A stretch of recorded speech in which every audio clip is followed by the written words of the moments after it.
We just completed another meeting of the White House Coronavirus Task Force. It's been a very busy and a productive day here at the White House. President Donald Trump has no higher priority than the safety and health of the American people. And the President has directed our task force, employing the full resources of the federal government in full partnership with state and local health authorities, to make that priority a reality. As I stand before you today, we have more than 100 coronavirus cases in the United States. That is counting domestic cases and cases of coronavirus of Americans that were returned from China or the Diamond Princess. I'm pleased to report that most of those who contracted coronavirus within our care are continuing to recover. But sadly, we received word today that another American has passed away, and their family has our deepest condolences. That being said, thanks to President's strong leadership and the professionalism of all of our federal agencies, Health and Human Services, CDC, and state and local health officials all across this country, the risk to the American public of contracting the coronavirus remains low. To be clear, if you are a healthy American, the risk of contracting the coronavirus remains low. But it is still a good idea to engage in common sense practices that are always recommended this time of year. So, as someone who has a mother who's 87 years of age and who has married kids living around the country, a brief tutorial on prevention for yourself, for your family, and your loved ones. It's a good idea to stay home when you're sick. Avoid close contact with people who are sick. Avoid touching your eyes, nose, and mouth. Cover your cough or sneeze with tissue. Throw the tissue in the trash. Clean and disinfect frequently. Wash your hands with either a disinfectant or with soap and water for at least 20 seconds. And let me say again, as we've said before, there's no need for Americans to buy masks. The common sense practices that I just described are all available at cdc.gov. Today we had a series of meetings here at the White House and on Capitol Hill. We met with executives of the airline industry, the executives of commercial labs, executives of nursing homes. And our team also met with the Republican and Democrat caucuses in the House of Representatives. And we were pleased to learn that just shortly ago, the House of Representatives passed a federal funding bill by a virtually unanimous margin. It'll now move to the Senate. And the legislation implements the President's vision to ensure that not only do our federal agencies have the support and resources that they need, but also that our state and local partners have their support. And in my conversations with governors all the way through this afternoon, I know they're grateful for the bipartisan spirit that has characterized this funding bill, and we'll continue to work through that process. As President Trump said, we're all in this together. And he deployed a whole of government approach, but thanks to the President's leadership, it has actually developed into a whole of America approach. And the meetings today with industry leaders is a reflection of that. As Dr. Birx will indicate in just a few moments with some of the data that we're evaluating from around the world, it does appear that the elderly are the most vulnerable, and especially those with serious health issues. At the President's direction, as a result, Seema Verma will describe that the Center for Medicaid and Medicare Services has issued new guidelines for nursing homes nationwide. We have raised the bar regarding infectious disease control at our nursing homes. And in addition, Administrator Verma will explain how we are going to focus all of our inspection resources for the foreseeable future on compliance with infection control standards. Generally, we monitor our nursing homes for abuse and neglect, but at the President's direction, we're going to focus exclusively on ensuring that those who are in nursing homes, people operating the nursing homes, like many of the CEOs that we met with today, are complying with the new standards to keep our elderly safe.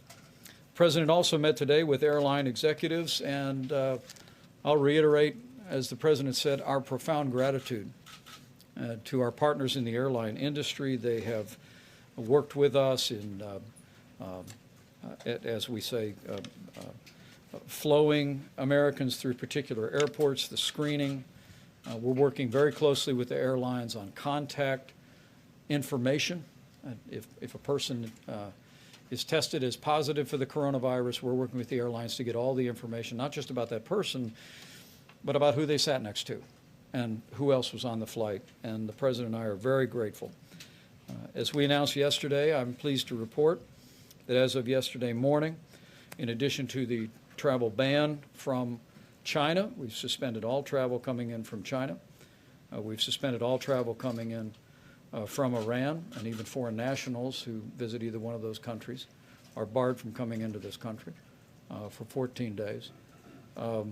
We also established a travel advisory for Italy, portions of Italy and portions of South Korea over the weekend. But even as importantly, as of yesterday morning, we fully implemented a screening process.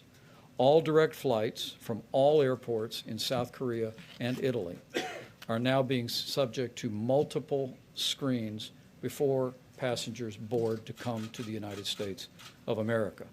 The State Department worked very vigorously to bring that about, and we're grateful for the cooperation of the governments of Italy, the governments of South Korea, as well as our airline partners in making that a reality. Finally, with regard to testing, we had a meeting today that gave us great hope for great progress in the near future on expanding testing across the country. We have a ways to go yet, and I'm pleased to report, as we've been able to convey to state governments, governors around the country, is that thanks to the good work of the FDA and Dr. Steve Hahn, who's with me here today, now all state laboratories, all university laboratories at the state level can conduct coronavirus tests without any additional assets or resources from the federal government. They have the FDA-approved test. They can conduct the test all across the country in all the states. Beyond that, as we announced through the efforts of HHS, 2,500 kits of tests are going out this week. 2,500 kits, including tests, is going out this week. That's roughly 1.5 million tests that will be available this week. We'll continue to build on that number. But perhaps most significantly, thanks to Dr. Birx's efforts and leadership, we brought together today at the White House the leaders of all of the largest commercial laboratories in this country, companies like Quest that have vast capabilities, logistics and testing capabilities. And we were pleased to report today that they have created a consortium to share information and to share resources, and literally have told us that as they go through what is called the validation process on testing, that by next week, individual companies will be able to do, as they said to me, thousands of tests of coronavirus if they are needed and required, and many, many multiples more of that in the not distant future. Our objective here, as Dr. Birx raised with the task force, is we've got hospitals in affected areas and those that are requesting that have kits. We've got universities and state labs that now can perform the test on a requested basis. But our objective ultimately, and as quickly as possible, is to have tests made through these commercial laboratories and commercial providers that your local doctor, your CVS, your MedCheck is able to have a coronavirus test. And that isn't there yet. We're working to make that a reality. But again, it's one more example. It's not just a whole of government approach, it's a whole of America approach.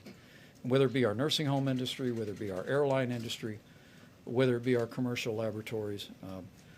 I can speak on behalf of President Trump and our entire task force when I say we are profoundly grateful for the spirit that's being reflected by companies all across the United States of America. Grateful for the leadership at the state level, and the American people should be confident that that spirit of partnership is going to continue to drive this at every level as we work our way through dealing with the coronavirus in the United States. With that, I'm going to recognize Dr. Deborah Birx for her comments. Thank you, Mr. Vice President. Good evening. Over the last 12 hours, we've been able to receive information both from South Korea and Italy, adding to our China information. And it's as we thought. The elderly and pre-existing conditions have a more serious illness when confronted with the coronavirus.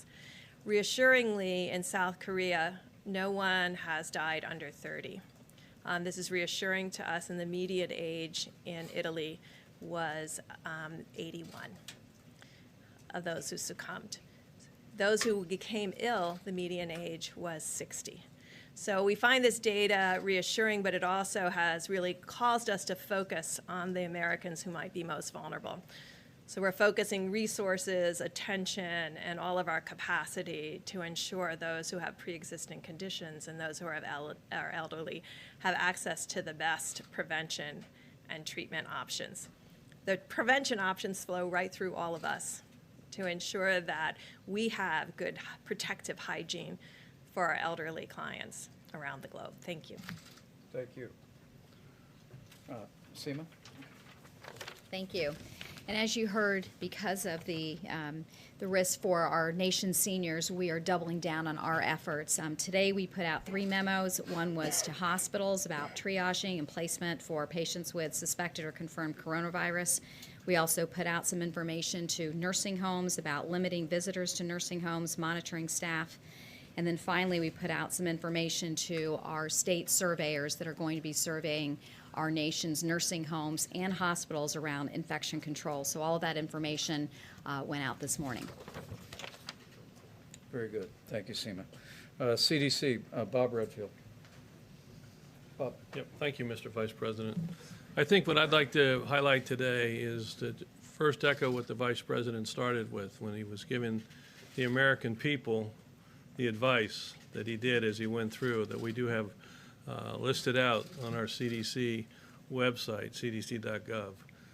It really is very important. It's very pragmatic about washing your hands, 20 seconds of soap and water, or using the other disinfectants.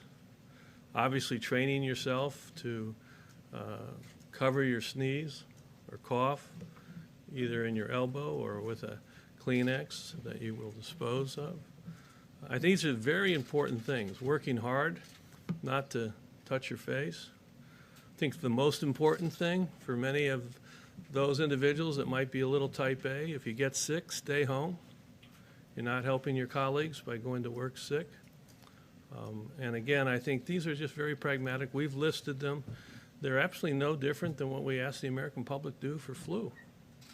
The second thing I would like to do is continue to get the help from you to get those messages out. The one that's the most important that the Vice President also talked about is the role of masks. We need these N95 masks for the healthcare workers that are taking care of these patients. We do not recommend them to be used by the general public.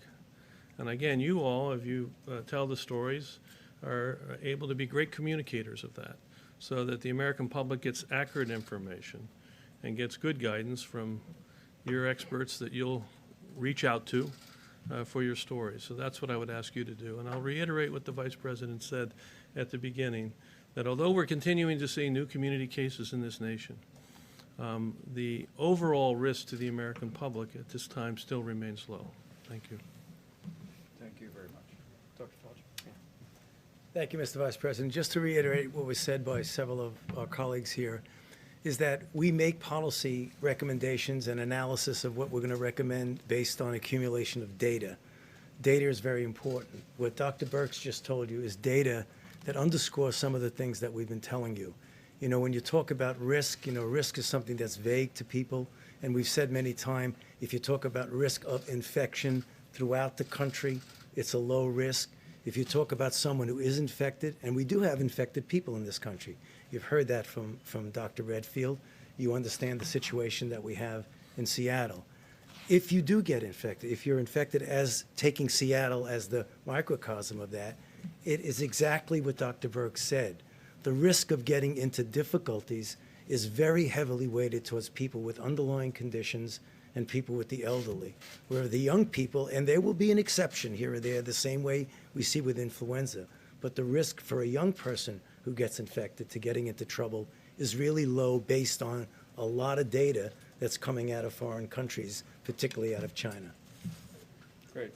Thank you, Dr. Fauci. Dr. Carson?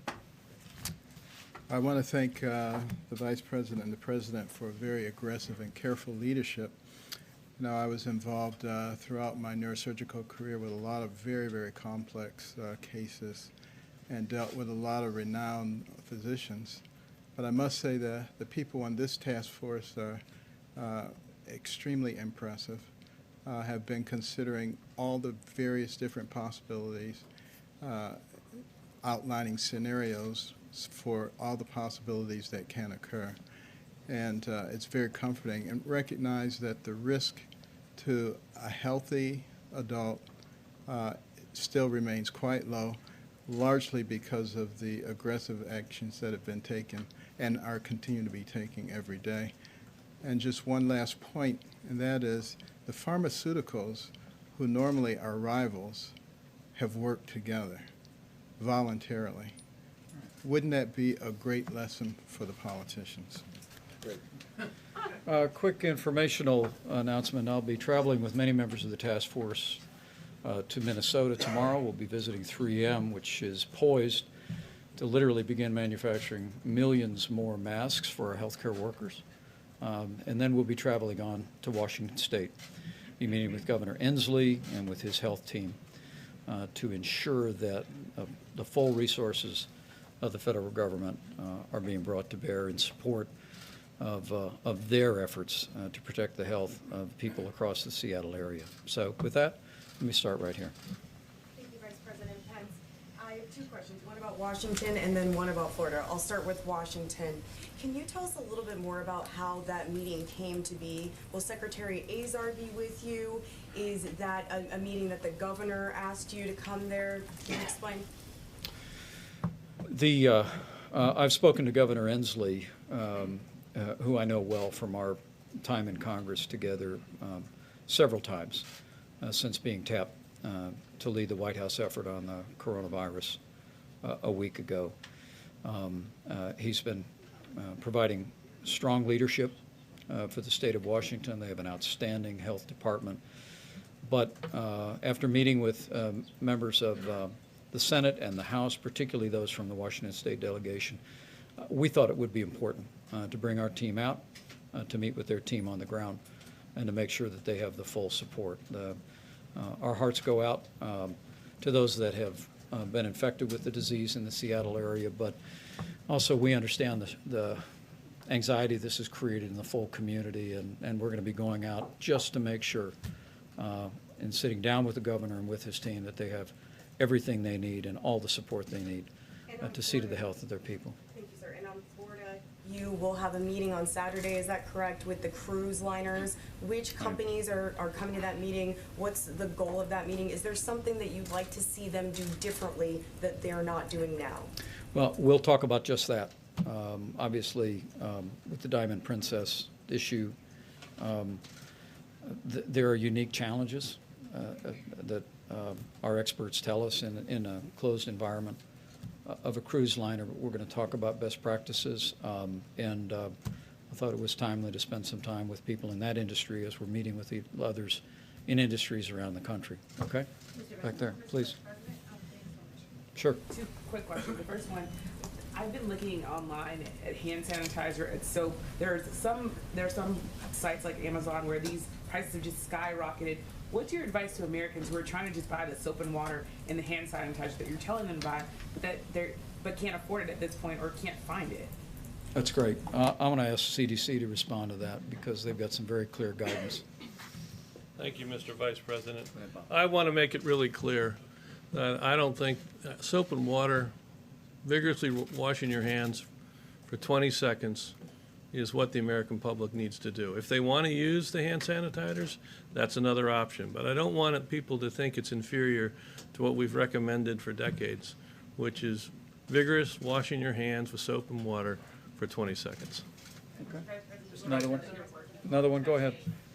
You're talking about working on getting testing so that doctors and other places will be able to have it. How far along are you in that goal, and what should Americans expect? How soon should Americans expect to be able to go to their doctor's office to get tested? Well, I'm going to ask Deborah Burke to address that, but just so you know, there's 3 levels here. Number 1 is that we do have about 1.5 million test kits going out as we speak to hospitals, particularly hospitals in areas that have seen coronavirus cases. In addition to that, thanks to the good work of the FDA and the change that President Trump authorized this weekend, now every state health lab and university lab can conduct a coronavirus test, and that expands the capacity. But ultimately, as Dr. Birx will explain, our objective is, in addition to those tests being available, we want to get to a place where any American who has a concern is able to go to their doctor, is able to go to a medical clinic and know that there's a coronavirus available. We think we can get there in a matter of weeks, and in partnership with the commercial labs, we're challenging them to do just that. Dr. Birx? Thank you, Mr. Vice President. Just briefly, because I think you were interested also in cost, and I think what we've heard from CMS and from HHS, that this will be an essential lab test, so fully reimbursable. What we talked about with the commercial laboratories is exactly your question. And we asked them, and they're in validation this week, some of them thought they would have tests available on Friday and the rest on Monday. I've asked them to prioritize the areas where we've had these clusters so that people can be reassured in those areas where we have identified virus has been circulating. In those cases, they will have it available at doctor's office and all of our pediatric offices that would need it, and they will transport it through a logistics network to make sure that they can be run. With regard to the cost, let me be very clear. HHS has designated the coronavirus test as an essential health benefit. That means, by definition, it's covered in the private health insurance of every American, as well as covered by Medicare and Medicaid. And but we're working with members of Congress, and we'll be monitoring the cost very carefully. Please. What travel restrictions on Italy and South Korea? Are you considering imposing more restrictions on travel? Well, I'm going to ask Dr. Fauci to speak to that. At this time, they're not recommending that the president impose additional travel advisories or restrictions. But as Dr. Fauci can explain, we're going to follow the data on that very closely and follow the cases. Do you want to speak to that? So this is something that's really evaluated in real time. I mean, you can't make a decision now that you're going to project what's going to be. You're just based on the data, and it became very clear that the situation in northern Italy and in Korea was actually unique compared to what we were seeing in several of the other countries. That's why that was done. We reevaluate this literally every single day. We do. We do. Right there. Thank you, Vice President. No, right here. Thank you. Thank you. No, right here. Me? Please. Thank you. So I was wondering what sort of progress was made with your meeting with the airline CEOs today about coordinating the collection of passenger data, and then also there's been reports that the CDC is investigating a potential cluster of cases from a cruise ship in California that could be linked to the state's first death. Could you confirm that, and how many people might the CDC be investigating in that case? I'll let CDC respond to your second question, but on the first question, I know the president was also very moved by the level of commitment from our airlines for customers' health and safety, as well as their crews' health and safety. They described to us their activities in cleaning the aircraft and sanitizing aircraft. And we believe, as President Trump said today, that it's safe to fly. It's safe to fly in America, and it's safe to fly internationally, apart from the travel advisories that are available to the public. With that being said, it's a work in progress about having contact information. But we were assured today by the airlines that they'll continue to work very closely with us to provide manifests, passengers on an individual flight in the event of a coronavirus infection. And the cooperation has been just what the American people would expect from our airlines. But let me let CDC speak to the other issue. Thank you, Mr. Vice President. So we are working in support of the California Health Department that's in the process of evaluating another cruise ship where they do have confirmed cases. We're at the very beginning of that, looking at the manifest to make sure we understand who's gotten off the cruise and where they got off the cruise. And we're really involved in that entire contact follow-up as we speak right now. Last question, guys. Vice President. Right here. Thank you very much. Possibly a question for Dr. Birx regarding it being safe to fly. Please. You have spring break coming along. A lot of grandparents may be coming to visit family members to help watch over kids. Older adults, is it safe? If it's unnecessary travel, should they still hop on a plane and travel? Well, that's why we're talking about the common sense approach. So if you have pre-existing medical conditions or you're of the elderly and frail, that is something that they need to take into context. And that's why we were very clear about providing that information, because we really want everyone to know what we know, that we've received this new data, we've gone through it carefully. It does look like there is significant greater risk of serious illness as you become older and if you have other medical conditions. Now, what I talked about also was protecting the elderly and protecting those with other medical conditions. And I want to be clear, the other medical conditions included people recovering from cancer. So just as you would protect them when they have their chemotherapy and their immunoresponses are lower, you would do that with careful hand washing again, and ensuring if you have children in the household that they're following those same procedures. I have a 9-month-old and a 2-year-old grandchild, and the 2-year-old has learned to wash her hands carefully. And I think these are just things we need to ensure are happening every day in households. Do you have any hesitations traveling to Washington State tomorrow? I mean, for your own personal health, and are you trying to send a message to all Americans that you believe it is safe to fly? No, I have no hesitation at all. I have to tell you that the job that Washington State has done in confronting the coronavirus infections in the Seattle area has really been inspiring. We've got an outstanding health facility, outstanding health department, and we're going to be sitting down with all of their health officials. But I'm a real believer, just as the president is, in sitting down, sitting nose to nose, as the president did today, with executives, and asking the questions and making sure. The American people expect nothing less. They expect us to be there for that community, and we'll be bringing our task force out to make sure that Washington State has all the support that they need, and that's the purpose of the trip. Okay, guys, last question. Last one. Thank you, Mr. Vice President, I appreciate it. Sure. In light of what Dr. Redfield said yesterday about how quickly this virus has been spreading, what will need to happen specifically for you to declare this a national emergency? What's the threshold? Will it be the number of deaths? Will it be the number of cases? Let me let Dr. Fauci speak to that in terms of a determination and when a recommendation to the president. We've declared a public health emergency, but maybe you might speak to whether we. You know, a public health. You know what I'm asking with regard to national emergency. What precisely do you mean? Well, to declare a national emergency, what's the threshold? The number of cases, the number of deaths, where you're going to take decision-making out of the hands of the states, and you are going to make, okay, we're going to quarantine a city, or we are going to shut down big events, or we are going to say no travel. Well, let me just tell you Major decisions. how that would be made. That would be made by very serious discussions among the task force. I would think that if we were in a situation, and hopefully we never even approach that, where you have clear, wide, diffuse community spread throughout the country, and you have to have federal mandates that come in to essentially enforce certain types of social distancing, I think it would have to come to that.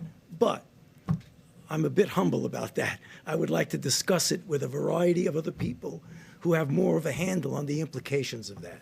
It's probably a very good place. It's probably a very good place to step off. We're gonna go back to work, but let me end where I began, and that is to say, today in the United States, the combination of domestic cases and people that we have brought home from China and from the Diamond Princess, we have slightly more than 100 cases. And the vast majority of those people either have recovered or are continuing to recover. Now, that's not going to lessen the focus that President Trump has charged us to continue to put on this issue. We continue to work closely with members of Congress to make sure that we have the resource to confront the spread of the coronavirus. But at this moment, I have to tell you, our state and local governments around the country are just doing an exceptional job. And as a former governor, I can tell you that the people that are on the ground, the healthcare workers, the health officials at the state level, are responding to this with compassion, with professionalism, and a big part of our job right now is just to make sure that they have the support, that we come alongside them, that they have the personal protective equipment and gear to be able to minister to anyone who has the virus. But I think the American people can take some comfort that the reality is today that the risk of the coronavirus to the average American remains low. And as we continue to take these steps, as Americans continue to take common sense practices to protect their own health, the health of their family, we'll work to keep it there. Thank you all.